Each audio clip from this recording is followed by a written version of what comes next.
Welcome to another episode of this week's Court Report. We've got some really exciting stuff to cover. Obviously, Jokić injury is going to be a major topic of discussion in this week's Mineshaft, followed by a whole NBA discussion with hardwood headlines. And then we're going to finish things off with some fashion and NBA outfits at Tunnel Talk.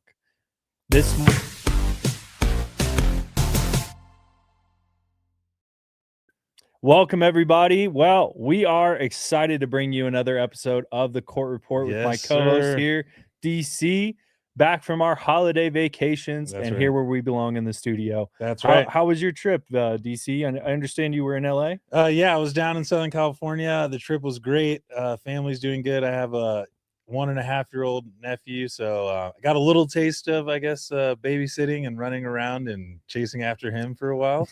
But it was really good seeing him open his presents, and it's always good being by the family. What'd you end up doing for the holidays? Yeah, I just kept it low key with the in-laws and my own son, my 5-month-old son. Just kind of the same thing. It's kind of a full-time gig outside of regular work. Just keeping track of them and staying focused on them. But we have quite a bit to talk about though when it comes to the Nuggets this week. We do. Obviously, some pretty devastating news. Yes. With Nikola Jokić going down against Miami Heat. Yes. Thankfully, the worst of the worst was avoided. Oh my gosh. I can't believe. Deep breath, Nuggets country. With how bad that looked. I mean, the replay from the physical injury standpoint, we talked about it. Hyperextension seemed to be what we saw. Who called that, by the way? DC called it. I got to say, DC, give DC credit. We were talking right after it happened, and right away, DC's like, that's a hyperextension. So shout out to DC for knowing that. Me as a skeptic, I was like, his face, his body language, like, that's bad. That's really, really bad. Yeah. Those bone bruises do really hurt. Hyperextensions really hurt, especially for somebody who's not typically injured like Jokić. I'm sure the first thing he thinks is the worst, as we all were. So, I mean, the reaction is valid. It's just another challenge for the Nuggets this season. I mean, they just can't really seem to catch a break from all these injuries. And now we're looking at 4 additional weeks without Jokić. I mean, from your perspective, DC, I mean, what do the Nuggets need to do now to adjust to make this still a competitive team? Yeah. So, well, I'll say a few things. One, thank God it was, just a hyperextension. I've hyperextended my knee before, and I will say it still hurts and is a very sharp pain that almost feels like a tear. So seeing that reaction to him on the ground, I totally understand that. 2, Cam Johnson just did it too. And so I know at least the training staff is ready and prepared for getting him healthy really quickly. But while he's gone, I think I look back to what I said at the beginning of the year. Getting early wins is very important.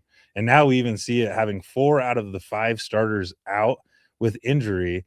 Getting these early wins and putting us in a good position early is going to help us out here. Now going in, what we're really going to have to see is Jamal kind of control the pace of the game even more. He's going to really have to put his hand on the pace of the game, controlling the offense and really running the offense through him. We're really going to have to see the bench guys stepping up and giving a little bit more effort on defense there, because we're not going to have that big anchor in the middle kind of telling people where to go and having the captain out there putting people in the right positions. And then 3, we're going to have to find offense from somewhere else. You're losing 30-something points a game. That and assists and rebounds. So what I really want to see is, how does this team come together and kind of galvanize? Because if they can make it through this 3 or 4 week stretch without him, it's really going to do a lot for the rest of the season.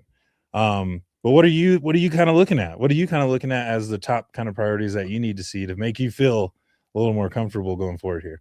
Yeah, the main thing is just getting by at this point. Obviously, there's plenty of excuses that exist, but this team still has to get wins. Unfortunately, like we're talking about, right now is a pivotal point in the season where we start to see separation from top seed to low seeds. And if they sink, it's going to be close to 20 games. That's a lot of games to lose. That's a lot. And if they can get out with, I'd say, at least a 500 record between those 20 games, that'd be great. I'd love to see, and I think it's realistic, a 65% win rate with Aaron Gordon coming back, Christian Brown coming back on this road trip, projected to come back January 5th. So not too far away. That should give the pieces that they need to run maybe a 7 to 8 man rotation roster. I think that's definitely doable. Cam Johnson's going to get back before Jokić, and then eventually Nikola Jokić will return. So the goal really is to adjust where they can, which I agree 100%. I think the focus now shifts on what can Murray do as a solo star, because that's what he's going to have to do now. He's had the ability and the luxury of playing alongside somebody named Nikola Jokić for so long that is he able to still distract these defenses that now know where the offense is coming from. It's not Murray and Jokić anymore. It is just now Jamal Murray. And yes, there are plenty of talented people on the Nuggets roster who will distract the defense to a certain degree, but they are going to be a lot more focused on Jamal. So seeing him being able to break the double team, make the right pass, thankfully, I think that he is a gifted passer, averaging 7 assists per game right now, top 10 in the league in total assists, actually. Something that no one is really talking about right now for whatever reason. I'm not really sure. But Jamal has proven in the past he's capable of this.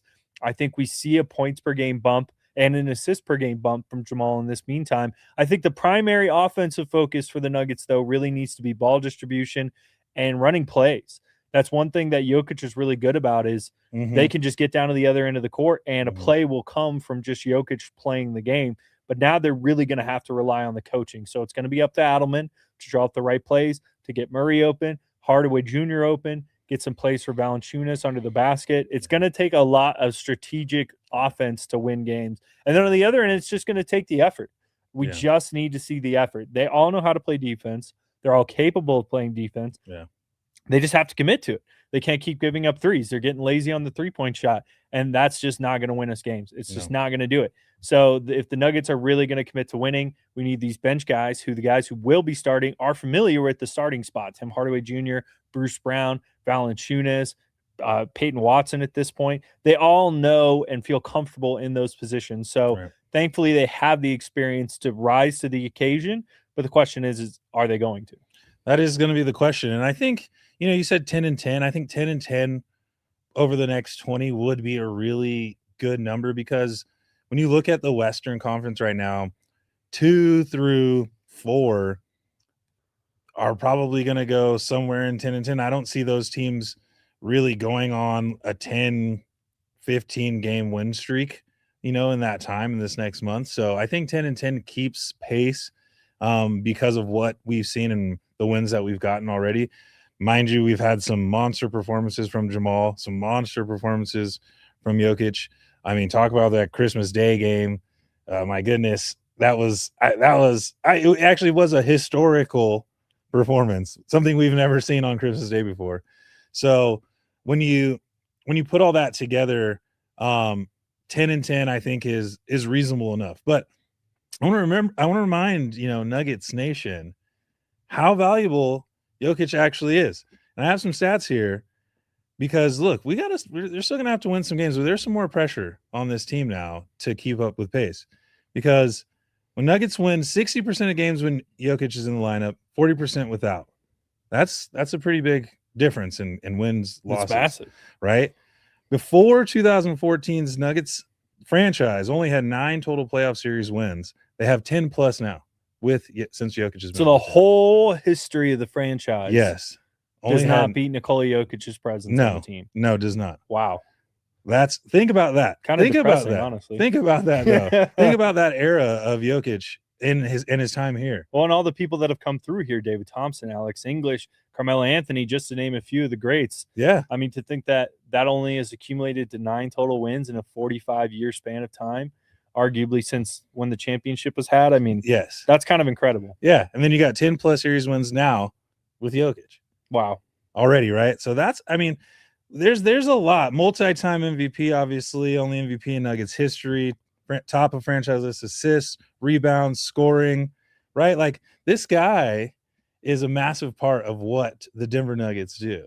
And I think as a whole of the NBA, which I liked to hear the pundits around the league when he went down say, this isn't just a loss for the Nuggets. This is a loss for the NBA because this is something truly, truly special that we're watching him do over his career. And because of the style of play, even in a style like a Tim Duncan was, right, where he wasn't really appreciated as much until after, this is what I feel like Jokić is on his way to. And I want to just say, stop the presses and let's give him his flowers and give him his roses now, because this is an amazing run. And someone like you just said doesn't get hurt very often.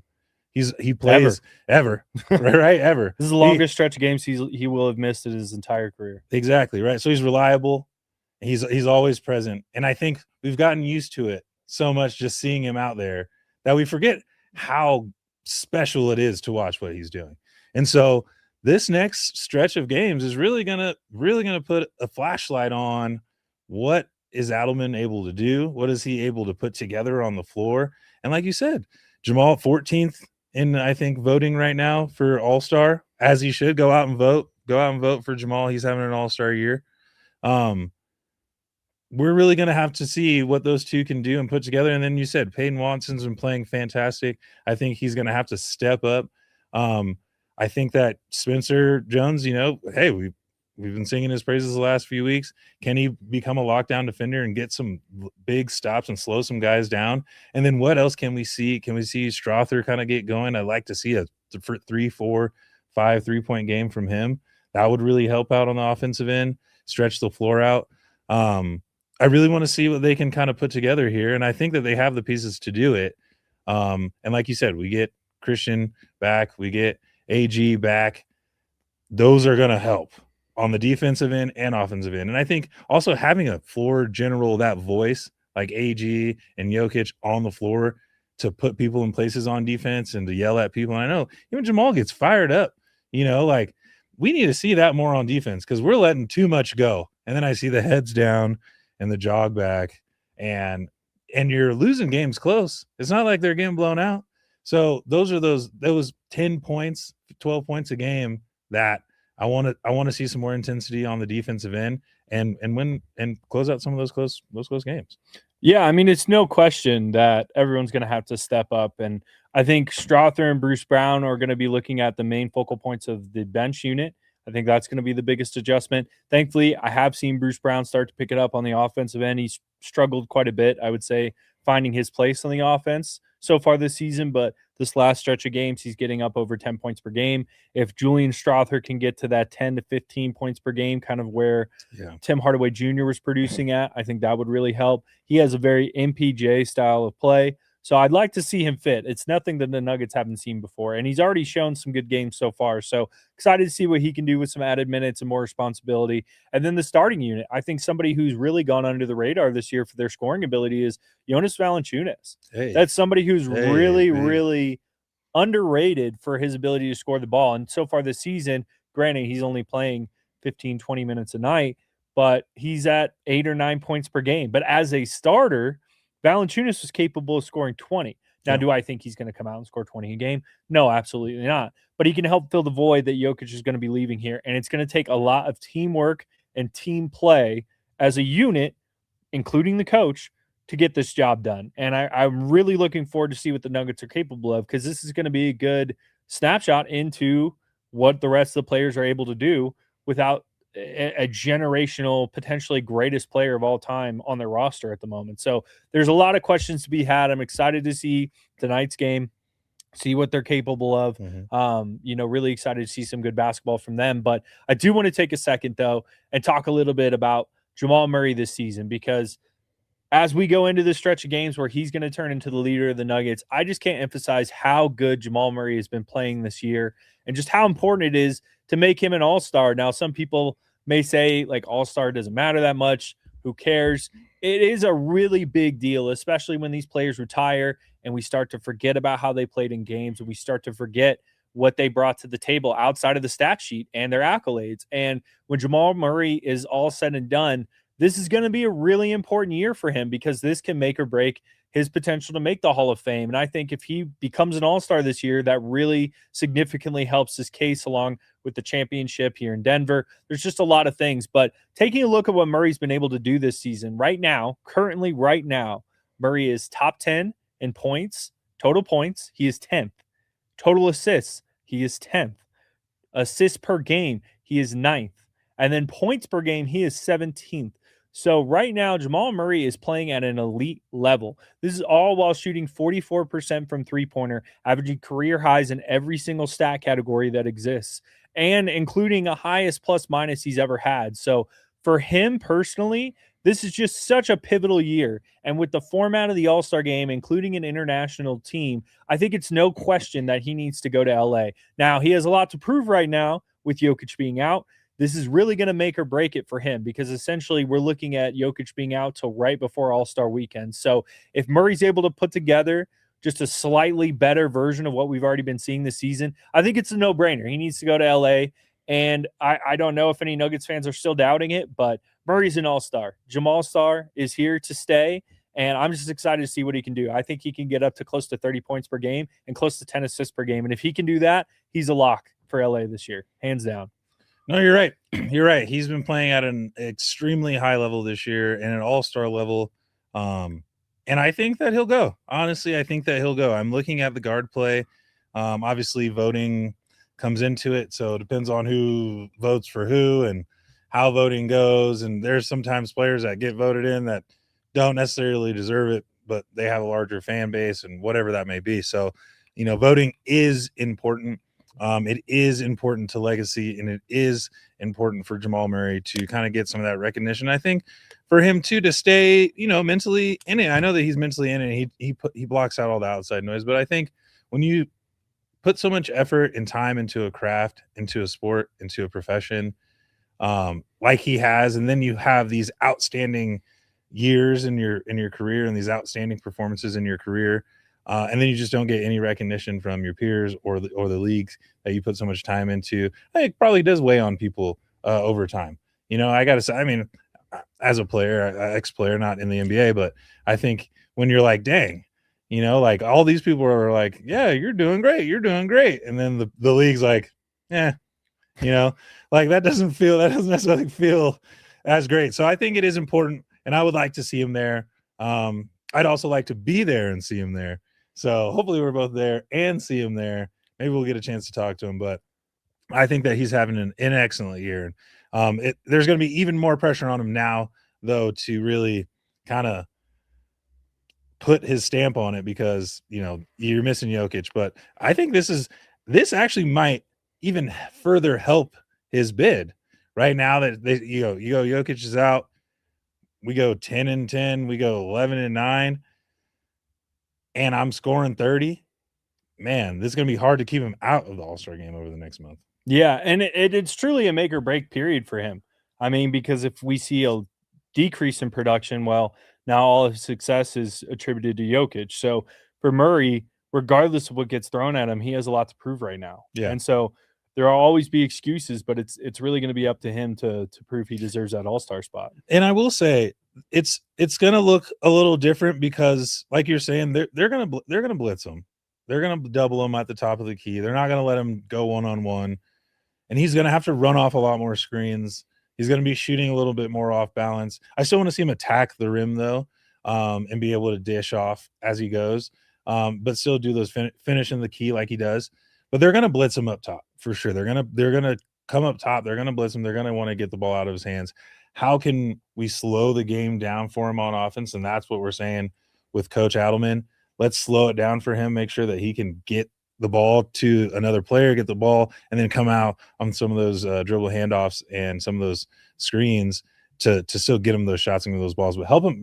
He's gonna need the help, and he's not gonna be able to just go one-on-one. The league's not gonna let him do that. Yeah, I'd like to see them still really rely on that pick and roll that they utilize with Murray, but instead utilize Valanciunas in that pick and roll style. Thankfully, from a size perspective, and not necessarily an ability perspective, but kind of a similar way of playing, Valanciunas will run that pick and roll really efficiently. So even though they have lost a lot, I think Murray's standard offensive production play, which is that pick and roll that Jokić and him run, is still available. Yeah. With Valanciunas, it's just less of a floor spacer. So we really have to be able to rely on the other three starters, Watson, Hardaway, and Spencer Jones, to just space that floor and provide that additional, just to where the defense can't not respect them. Yeah. That's going to be the key, is the rest of these players are going to have to display that they can still produce offensively, right, even with Jokić out.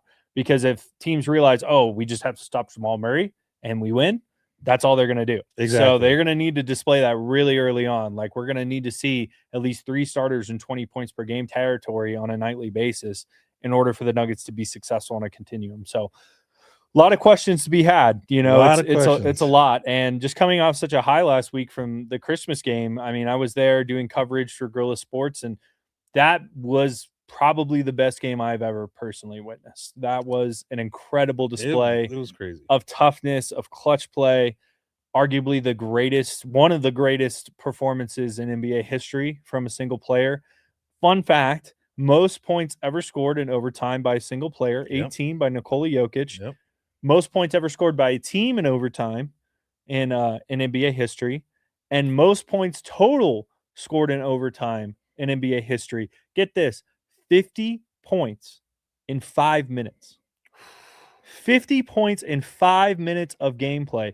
That is insane. That's just high-level basketball. 10 points a minute. That's just high-level basketball. 10 points a minute. That's crazy. That's insane. That's insane. That pace of play, and I know there's free throws involved, but that's just unreal game to witness. So big shout out to the crew for Christmas Day, and Jokić getting a haircut before the presser was hilarious. We were all just in there, just kind of waiting on him.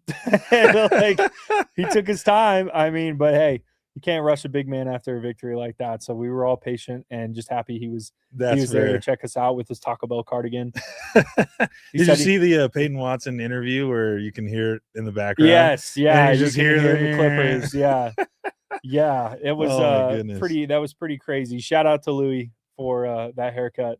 He's a good man. I had to go see him after that weekend. Okay. Yeah, he got me right. But let's go. That was shout out Louis then. Yeah, that I'm was have pretty. To go see what he's all about. Yeah, I'll have to hook you up with him. Yeah. But that was a pretty legendary move.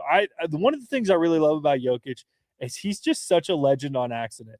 Like, he doesn't care about public perception. He's not doing anything to look cool or to be cool or for status, but he does it, and it just works out that way. Like shows up wearing a Taco Bell cardigan with a quesarito saying, like, I still won't try it. Drops 56, 16, and 15 on Christmas Day in an overtime win against a rival, and then goes and just gets a quick fade before heading out for the night at like 1 a.m. Yeah. Keep in mind, this is not he knew like he was going on a road trip. So he's like, I guess I got to get it. Alleman opened up the press conference like, we're getting on the plane in 6 hours. Let's do this. And we're all like, oh, okay. Like, we'll hop into it. So pretty wild, but legendary game from them. But man, we just got to turn this out and expand out to the rest of the league here with our hardwood headline segment and start talking about what everybody else is doing, because obviously the Nuggets are going to start seeing a bit of a downturn. So there's a lot of competition in the West. I mean, you know, the East is there, but the West right now is getting scary. The Spurs have now locked down that 2nd seed. Yep. We've got the Lakers and the Rockets all fighting for the 4th and 5th seed. Yep. It's scary out there for Nuggets fans. And these are teams that I don't think are going to go away anytime soon. These are not hot streaks. Like, the Spurs look like they're on another level. They just got done beating the Thunder 3 times in a row. Yeah. Incredible. I think the Thunder have 5 losses, and 3 of them are the Spurs. All 3 of them are the Spurs. And then 2, we've got a Timberwolves loss and a Trailblazers loss. Exactly. So pretty incredible. So the Spurs have figured out how to play them. Now, one thing I really enjoyed was during the broadcast, Charles Barkley was actually breaking down on Christmas Day exactly what the Spurs were doing to make it more effective and figured out the Thunder. So one thing that they were doing particularly on offense is they were looking for the mid-range shot. Yeah. Now, the mid-range shot for our newer NBA fans is a shot people used to take between the layup and the three-point line. So anything outside of that paint that's not a three-point line is a mid-range shot. So they were seeking out the mid-range because what they were finding out was that the Thunder were either guarding the 3 or they were guarding the post. They weren't guarding the in-between because the analytics justified that type of defense, honestly. Right. So with them being able to effectively hit the mid-range with like De'Aaron Fox, Wemby, and Stephon Castle, it was just torching the Thunder. They didn't know what to do. And then I'll also say this, like, it was a fairly officiated game. Yes, it was. You know, Thunder fans, you can argue with me all you want. You guys get an insane whistle, and then it's just not called the same way on the other side. If we want to do a sensitive whistle, call it on both sides. But to just foul nonstop on one end, clear blatant fouls, not even just tic-tac fouls, like terrible bad call, shot adjusting fouls, and not be called for that, and then get called for everything on the other end. It's just I'm sick of seeing it. I'm sick of watching it, and I'm just glad to see that we are starting to see some more fairly called games in the NBA, because that's what fans want to see. We're not dumb. this era of NBA fans are intelligent. They watch the game, they know what they're talking about, and they look for certain things like that. And then after the game, there's so many people on forums talking about it. Like, these things get noticed all the time. So I think it hurts the NBA overall when they try to manipulate it like this. No, I think you're right. And I think it's pretty interesting that there's even players like Wemby coming out and mentioning playing basketball with integrity, playing a certain way with integrity. I think we heard, I forget who it was the other night after Chris Finch. Yeah, Chris Finch came out and said something about playing with integrity and not getting calls. And then I think also someone said about Jokić how he doesn't try to foul bait and he gets hit all the time. And I just think it's so interesting that players keep bringing up foul baiting now as a term and as a thing that seems to be an issue in the NBA, because it is an issue in the NBA, particularly with one team, and everyone kind of sees it. I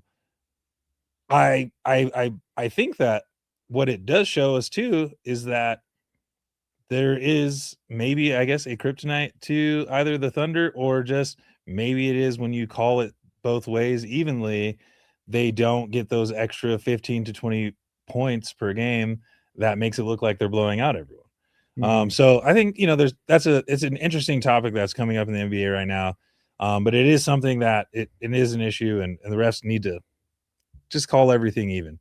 But like you're saying, it's getting scary. And there's one team you didn't name, which was the Timberwolves, which I think got off to a terribly slow start, but they're looking very dangerous now in the West. I don't think that there's a team that they are going to shy away from, and I don't think that there's a team that they can't beat. It just depends on what kind of performance we're going to get. Is Rudy Gobert going to be able to stay in the game, right? I feel like he's always almost fouling out or fouling out. I don't think he's as good as he used to be at all, but that's just me.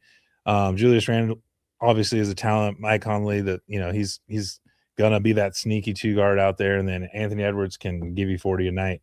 So they're gonna be dangerous too. I think you definitely don't want to see the Spurs in the playoffs right now. You don't want to see the Thunder. So if you're looking at the top, from 3 to 5 or 3 to 6, what's that going to look like? We'll see it. And that's why we talk about the Nuggets really trying to continue to keep pace and win games, because if not, they're going to be either vying for that last spot or playing in that first round of the playing game. And I don't think anyone really likes to see their team there, but I guess you'd rather play that than, than not making it at all. So the West is looking scary. The East is picking up too. The Detroit got a pretty big win against the Lakers last night. And they looked really good. They looked really sound. They make you defend all the way down the court. They offensive rebound. They run out after every second chance play. Detroit was, they had a little bit of a slump, but they're looking good too. The East is going to be scary, but the West is something that is a dangerous game. It's just a dangerous game, and you can't lose too many games here. No, and it's dangerous because no matter who you face in the playoffs, it's going to be somebody who can beat you. Right. I mean, no matter what team you are, even the Thunder have a lot to be worried about come this playoffs this season. There's a lot of teams, and I think by the time playoffs roll around, other teams are going to figure out how to beat the Thunder, especially with the way the Spurs were able to dismantle them. There's a lot of teams structured in similar ways to the Spurs. Now, granted, they don't all have Victor Wembanyama and some of these young guys who are really producing well, but overall, they have shown that they are beatable. So from my perspective, another team that comes to mind is the Clippers. The Clippers actually this past week, since Kawhi Leonard has returned, they're number one in offense, number one in defense, number one overall team. Now, have they lost too many games to be seriously considered? Honestly, I think they're coming back right at the right time. We'll see. To be competitive. The West is still close enough. Now, the Clippers are way down there. But if they really hold it together and produce at this high rate, they're going to be a really tough team to beat, and it's going to be really scary. And one thing that I'm a little concerned about is seeing them again in the playoffs. Now, one thing in general that I'm not too worried about is the Nuggets falling too far. I think thankfully Jokić is only going to be out so many games. Right. So as long as we don't see an extended injury period, which could happen, it's just a reevaluation in 4 weeks. So the Nuggets have to be prepared for potentially more time. You can't rush somebody like Jokić. I'd rather be an ace seed and Jokić be healthy than we rush it and we lose him for the whole season. I mean, we have to be cautious with that return timetable. And he's a tough guy. He's going to come back before he's ready, unfortunately. So he's going to want to too. Yeah. He's going to be pushing for it. He's going to be like, let me get back. Let me get back. Especially if you start losing some games. Is that the Jokić voice? Let me get That's my Is that Nikola right there? Yeah. Let me get back. But you're right. No, he's going to want to get back. He's going to want to fight back to play it. He's as many people want to label him uninterested, doesn't care. That guy is a straight up competitor, and he cares about his teammates. He cares about his team, and he cares about this game. And so I think he's going to want to fight to get back. But you can't rush that. No, it's not worth it. No, and he is a competitor. He's a straight up competitor. I think he's more of a pure competitor than he is anything else. I think a lot of people have obscured what a competitor means in this modern day and age, and they kind of tie that more to wanting to be in the spotlight, wanting to talk trash, exactly, wanting to be in everywhere you look. There's a lot of NBA superstars. Every time you turn around, they're in a commercial, they're on a show, right, they're in a press interview, and they're either talking smack or they're talking about how good they are or how good their team is. Jokić isn't like that. He's out there to win. He wants to win, and that's how he proves if he's good or not. And I think that's been evident. And anyone who's really watched Jokic's game knows that he cares nothing more than being out there for his teammates. So I feel for him heavy right now because I know he's hurting, not just physically, but just emotionally. Like just having to sit there on the sidelines and watch his team either win or lose a game without him being able to help. Yeah. I think it's going to be really tough for him. And knowing that he's going to be with them on the road trip is huge. And just being there to be a sideline coach is huge. Like just still having Jokic's mind available to the Nuggets is going to be a big difference maker in this stretch of games without him. So there's still a lot to be said, but the West is going to be something tough. And to be honest, if I'm the Nuggets, I would rather see a higher seeded team early. Yeah. I'd rather see a Thunder or Spurs in round one if it's going to go down to that than let's meet them in the conference finals when they had time to get up to playoff form and they're hungry and they're just that one series away from getting to another finals. Like, let's get them early, catch them off guard, and take them out right away. Like, if we're going to have to face one of them, let's just get it over with. Let's just do it when we can. I mean, there's going to be a lot of guys who need to step up. So excited for this. This is going to be a good fact-finding for the Nuggets without Jokić, just giving them time to discover who their next up guys are going to be. And it's just interesting to see how all the chips are falling just in the West. But then over in the East now, there's a lot of trades potentially developing. I know the Hawks are looking to move some players. The Magic are potentially looking to acquire some people. I think the Magic are a team that are heating up. The New York Knicks are a team that are heating up. There's still a lot to be said about what exists out in the East as far as these guys go. I mean, the Knicks have a lot of talent, and I think while they are overrated most of the time, they're still an underrated value team. I mean, all we talk about is the West, but like you can't sleep on some of these guys over across the country here. No, I mean, you guys the Nuggets are going to see the Raptors tonight, but the Knicks look good. Obviously, Detroit looks really good. I don't think you can count out Boston just yet. Because and shout out to my guy Derek White. He's a buff as well with me. Had a ridiculous game, 27, 7, 6, and 7 blocks. Dude, the Celtics, I always forget about the Celtics. First, talk about an underrated team right now. Underrated. First player under 6'5", by the way, or under, to ever post that stat line. Shout out Derek White. Come on the show. Shout out Derek White. We'd love to have you. Friend of the show. Yeah, come on out. Let's get out here. We'd love to have you. But the Celtics are an underrated team, and what they've been doing and kind of slowly creeping up, and then you hear rumbles that they might get Jason Tatum back. Now that becomes a really scary team in the East, and they have playoff experience, and they have winning experience, and they have camaraderie. That's gonna be a storyline for me to watch as the Celtics kind of slowly kind of creeping back. I think as we saw, the Heat can put up points when they're playing really well. So even down to the play-in teams for the East, it's gonna be a battle. I think it's definitely more open there than it is in the West, where the West looks like there's gonna be that top 5 to 6, and they're gonna probably stay around there just because of the lay of the land and how the teams are built. Now, granted, we'll see what happens around the trade deadline. That's going to be massive because I think there are some trades brewing that could really shift the landscape. Of Does Giannis get traded? Does Giannis get traded? Because I'm like, I don't know. if I'm the Bucks, who do I trade him to? What do I ask back for it? A total reset. You got to trade him for a treasure trove. So there's got to be a lot of picks then. A lot of picks and a couple of guys who you got a good eye test with that you feel are gonna, like, great example, the Pacers. The Pacers have been one of the best teams. Okay. Obviously, the Thunder are always the example, but the Pacers are another example of a team out east that were able to convert players who wanted out into very good return. Right. They were able to turn Paul George into Victor Oladipo and Sabonis, both all-stars. Right. They were able to turn Sabonis into Tyrese Halliburton. I mean, these guys don't miss when it comes to trading. So I would take a bit of a page from their book, but go after the picks and go after some young guns who look like they could be something. I mean, that's what you got to invest in right now. Kevin Porter Jr. is playing really well for the Bucks.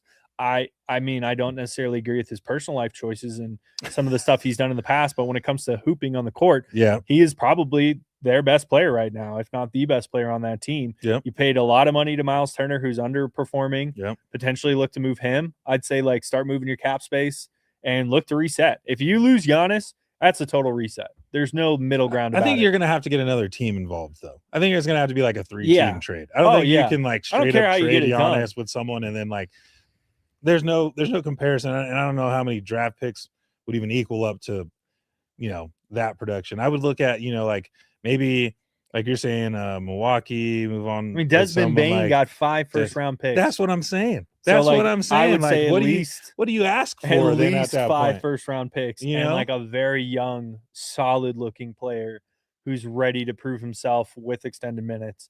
So look for a team.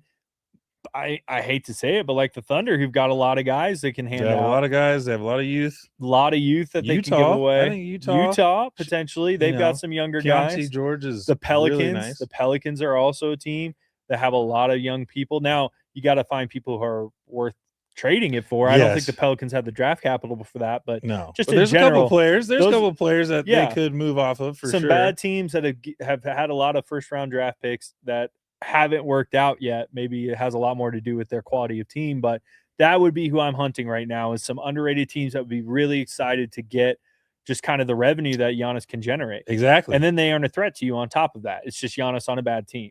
What do you think about moving a ball brother out of Charlotte? I mean, if I'm the Bucks, I say no.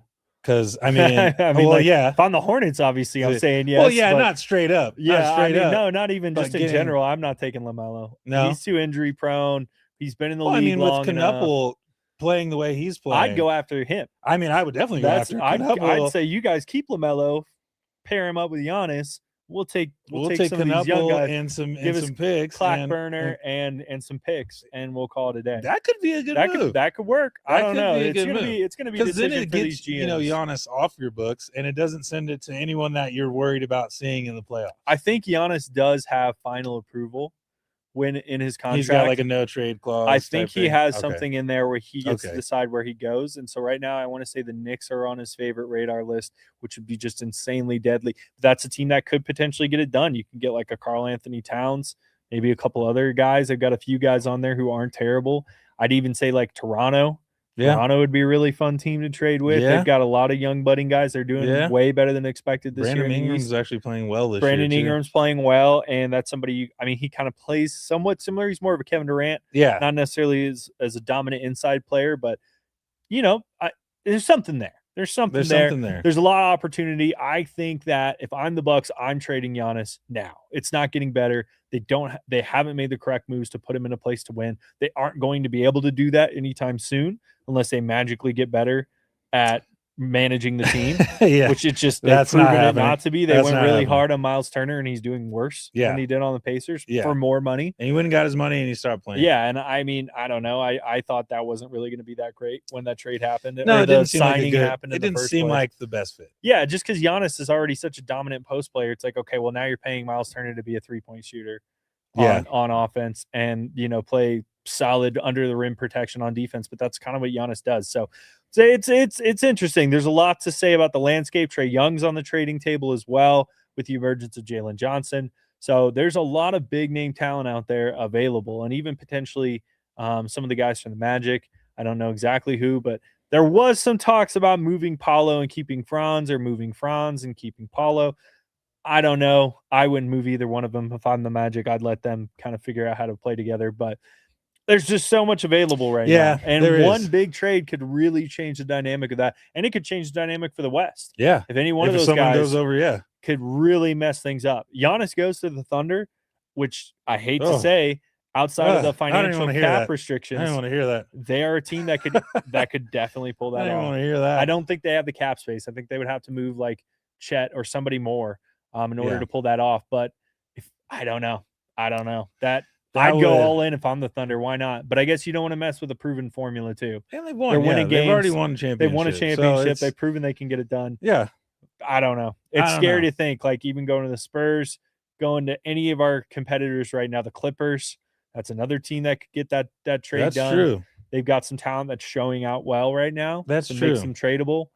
I don't know, man. 76ers with Joel Embiid. Yeah, I'd like to see even Paul George get out of Philadelphia. I mean, that just has not worked at all. It just hasn't worked. If Joel or Paul George or something like that comes back to the West, could you imagine? Oh my gosh. Yeah. I mean, I wouldn't be super concerned about it just depends on who he's going to. Could you see Paul George on the Nuggets? Not for how much he costs. Not for how much he costs. No. If he was on a vet minimum and he didn't care about coming off the bench and playing no minutes or like starting in a situation like this, sure. Why not? That's what he should be doing. Yeah, that's but what I he should think be doing. I think emotionally he would be out of it. He's always struck me as an emotional player. He ended up getting emotional in Indiana. He got emotional in LA. He was pretty good on the Thunder. I have to say, he stayed out of trouble in the Thunder. Really no complaints about him then. But then in the Clippers, that whole thing started. Now we're seeing it over in Philadelphia. Kind of the same situation. Yeah. Just too unfocused. He just doesn't seem present. He just doesn't seem productive. He's just not Paul George the way he used to be. Yeah, he went ring chasing and it didn't work out. And then once you go ring chasing and it doesn't work out, then you're just chasing the bag. And at that stage of your career, is the money as fulfilling to show up every day, or is it like, hey, I'm never going to get a ring now? Podcast P, baby. Podcast P. You should go back full time, I guess. Now. Well, before we move on to our next segment here, it looks like we've got a couple of comments from fans. Oh, we got some comments. Yeah, let's address a couple of these. I like when you guys give us comments. Yeah, so, what do we got here? First up, I got one. Teams are going to blitz Jamal Murray and make others beat them. You're right, Arturo. That's exactly what's going to happen. Yeah, that's exactly what's going to happen. We really got to watch out for that. I think this is going to really show what Murray's made of, because he's going to have to deal with double teams on a nightly basis. And is Adamley going to be able to game plan for that to still make sure Murray can get his fair share of the game? I think that's going to be a big question mark. This is uncharted water for us. This is uncharted waters. All right, Snow Wolf 23. Lakers suck. Well, I think that's an objective statement for sure. I mean, I will say, since we're on the subject, we did kind of call it earlier this year when we talked about how well the Lakers were doing and how is the dynamic going to be when LeBron returns to the roster. Right. And since he's returned, it's not worked out very well. They've actually gone closer to 500. They're getting closer to 500 well, now. No, just their record since he's come back has been 500. So they were a 5-loss They also team. Lost Austin Reeves. Yeah. We talked about could he do 30 points a game for the year, and LeBron should be able to make up that gap, especially if you were winning a lot of games without him. You were winning a lot of games without him, and then with Austin Reeves. Now, no Austin Reeves, add LeBron in. I don't know. You'd think it'd be even, but I think LeBron is now a third option guy. The problem is him and Luka play too similar. They need the ball in their hand all the time to play their game, because LeBron, that's how he plays. He's a main focal point of the offense, and so it's weird to see him in the role he's in now. I don't think it's working out well for the Lakers, and I think they need to figure that out. Yeah, but so right now I agree. The Lakers do suck. Yeah, they need to be better. They need to be better. All right, JV needs to step up with starting role. He's been playing so as of late. Alex, appreciate your comment. Yeah. I got to kind of agree with that. Yeah, I'd agree with it. I think he's been playing under what he's capable of. I think a lot of that has to do with him taking such a back seat from his normal role. Typically, he sees kind of a sixth man role usually whenever he's come off the bench, mostly just on the Kings. Before that, he was a starter. So this is a big adjustment for him. And I think with him now in the starting lineup, this will be a true test for him to see, does he still have the ability to produce at a starting level? I think he definitely does. His game says so. He plays a physical game, but he's still a physical guy. That's not what he's missing right now. It's more just shots aren't falling, not getting a lot of offensive looks. So with Jamal Murray now missing Jokić, that pick and roll game is going to be pivotal to the Nuggets winning. So I think the more they utilize that pick and roll with Valanciunas, and Valanciunas understanding where he needs to go Right. in that pick and roll movement, either spacing the floor or heading to the basket. That's really going to change that dynamic and the win shares that the Nuggets are going to be able to produce. Yeah, no, I want to see him be a little more aggressive on offense now. He's going to have to. I want to see him kind of maybe like when he gets the ball, just move quick. Make a more quick move. One move, drop step to the bucket, get to the bucket, get to your jump shot. Don't second guess and kind of hesitate around the offense. I really want to see him be more aggressive on offense now that Jokić is gone, and when the Joker's out, Valanciunas has to come out and play. So it's time for him to step up a bit. Yeah, I agree. We got a lot of guys to see Thanks what they're made of, Alex. now. I agree with that. It's a big question. I'm excited and nervous. We just don't know what we're gonna get. We could get a really successful, supercharged rallying around Jokić Nuggets team, or we could have a complete collapse and back to the drawing board with the entire program. Exactly. But I think that they'll have I think people will step up. Yeah, I think so too. But now we've got time now for our final segment of the day. Well, before we get to the tone talk, though, I did have one other thing to say. Right, I have one other thing to say.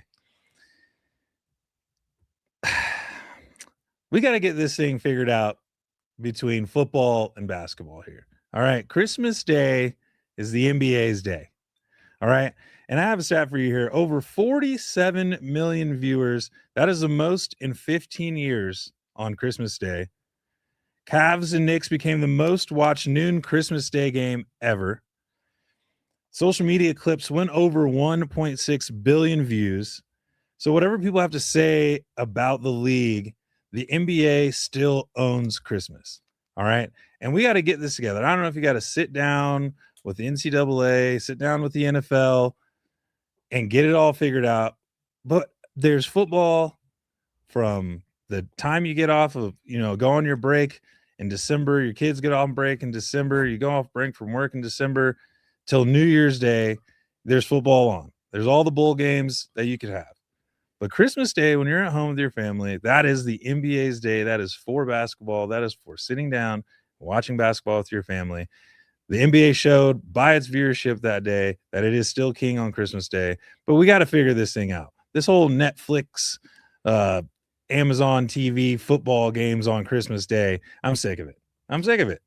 It's about basketball on Christmas Day, and that's just it. So NBA, good job. Football, figure it out.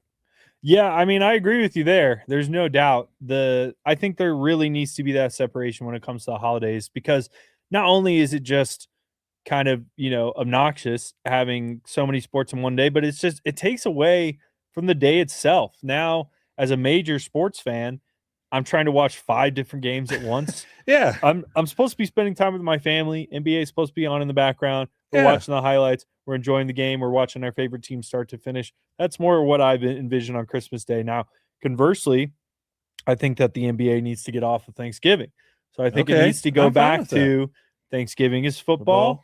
Christmas is NBA. Yep. I think that's a fair distribution of how it used to be, and I think it needs to remain that way. And I will say viewership for the NFL was still incredibly high, and they did beat out the NBA, but the NBA still showed strong numbers. Yeah, it did. And so overall, I mean, it just needs to have that separation, because us as fans, while we continue to be consumers of these products, like, I wish that the production companies were more conscious of how that affects everyone else, especially for major sports fans, which we get more and more just major sports fans who are just watching every sport, especially with all the gambling now and fantasy leagues and just everything that's involved. Like, I rarely miss any football games. I rarely miss any Nuggets games. I rarely miss any sports at this point. So it's just like, we can only do so much. Please so much. Give us some time. Give us for our break, families. Just a little our bit. Families Please. Miss us. Yeah. I'd love to see us some more. Especially us in the sports media world. Yeah. Thankfully, my wife has turned into a sports fan, so it's a little more acceptable around the house. But I don't know. I need a day where I'm not analyzing 10 different games and checking the stats. And so, yes, if we could return Christmas to the NBA, I would be happy. That's right. Thanksgiving's for football. Christmas is for the NBA. Let's say it together. Thanksgiving's for football, and Christmas is for the NBA. But all right, tunnel talk.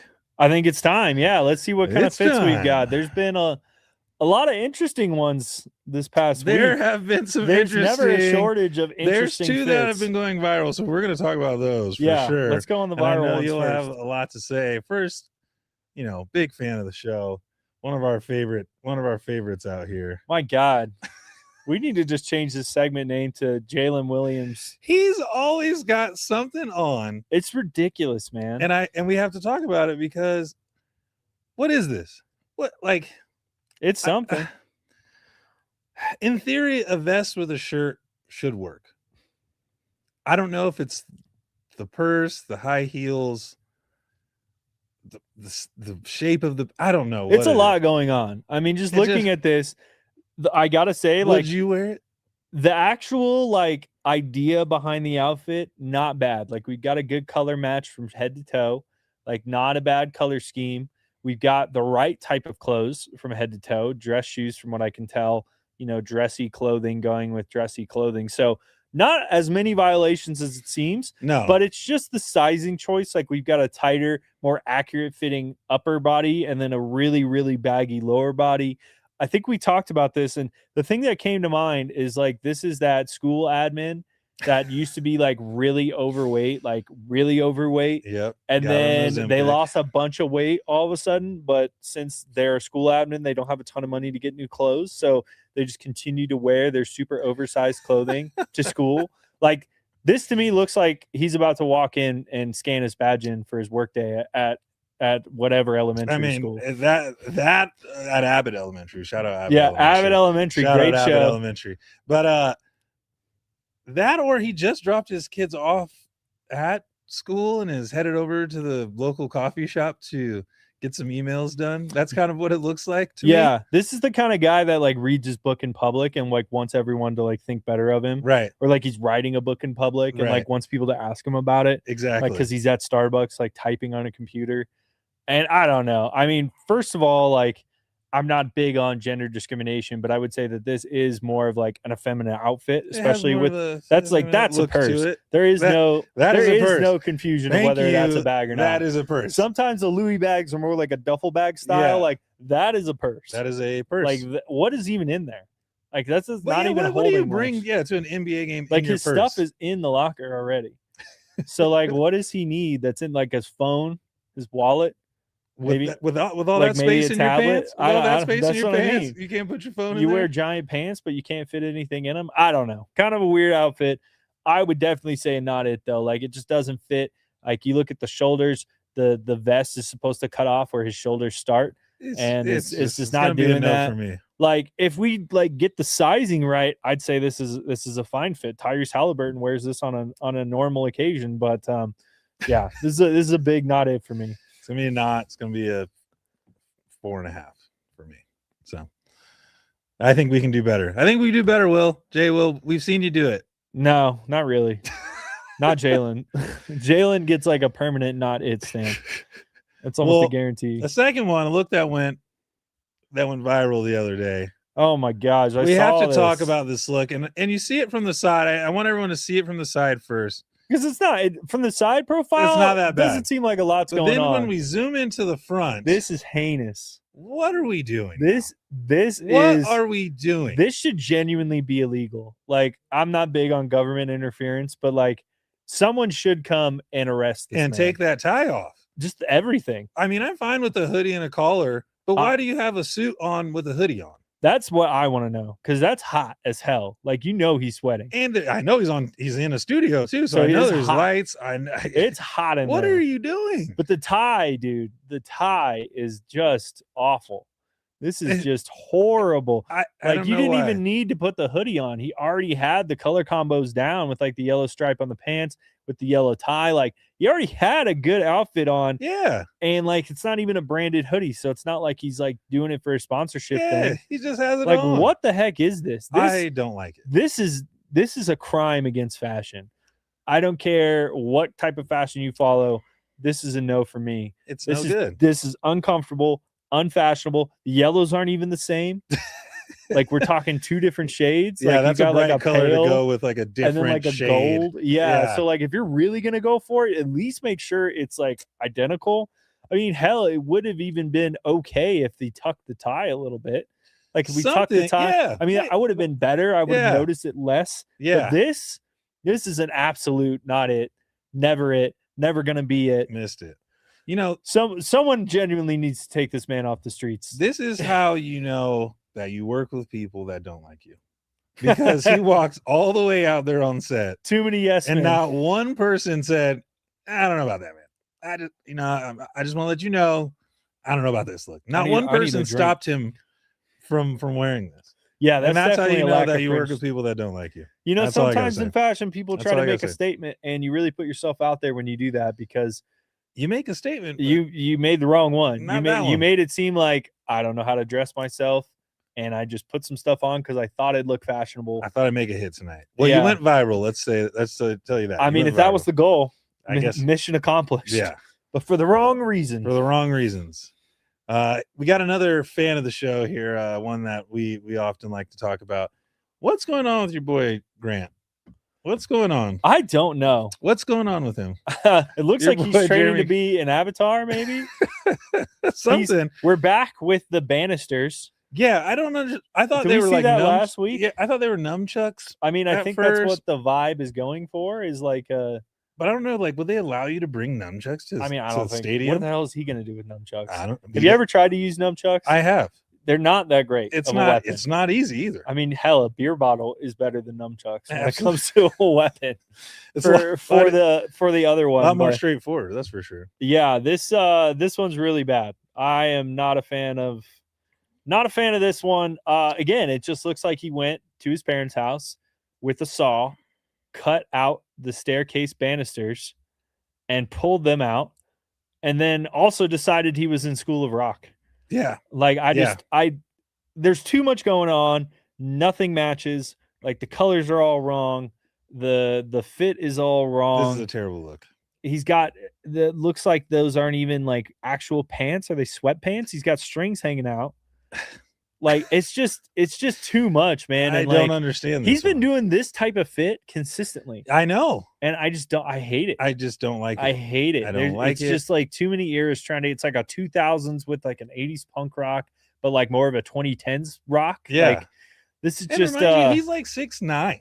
This is not a small person walking around with this outfit. And the clothing technically fits. Like the shoulder width size on that suit and the length of the suit They're is nice accurate. clothes. So They're just not being used the right way. No. And then we've got like dress shoes. Again, don't ever wear dress shoes and like whitewashed jeans like that. Like it's just so much. And go put those things back on your bed. I hate it. I really hate it. And I really, outfit aside, just don't get what the sticks are. I just don't. I don't understand it. We gotta, I really. I might have to do some research. We should research exactly where that's coming from, because this is not be a part of something. This has been like an every game thing now. Yeah, so I'm curious and if is he that's like hitting a sentimental someone with them? Yeah, I'm just or what. But again, it's just like he's walking around with staircase banisters. Yeah, like my mom had those exact ones in her house. It looks like like from a twin bed back in the day. Yeah, just like right up the staircase.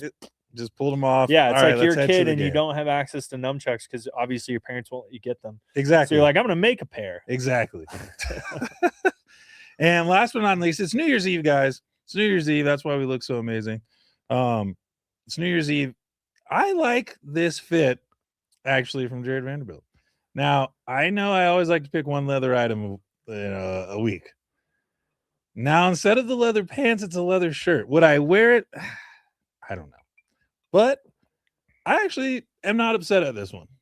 Yeah, I mean, especially considering what we just witnessed. It's still very interesting. It's just I just don't get the obsession with just this crazy fashion trend that we're seeing in the NBA. It's just so not needed. I get why it's happening. These are all the popular kids. They all want to show off their outfits. They all want to show how fashionable they are. They all want to show out for social media. We all get it. It's just such a bad, just bring back suits, man. Just wear suits again. Look good. Like, this is crazy. This one, not terrible. Good color coordination. The close fit. I think those are suede pants. Maybe like a suede leather. Like a suede. It's like an unfinished leather almost. Yeah. I kind of like it. Yeah, this one I don't hate it.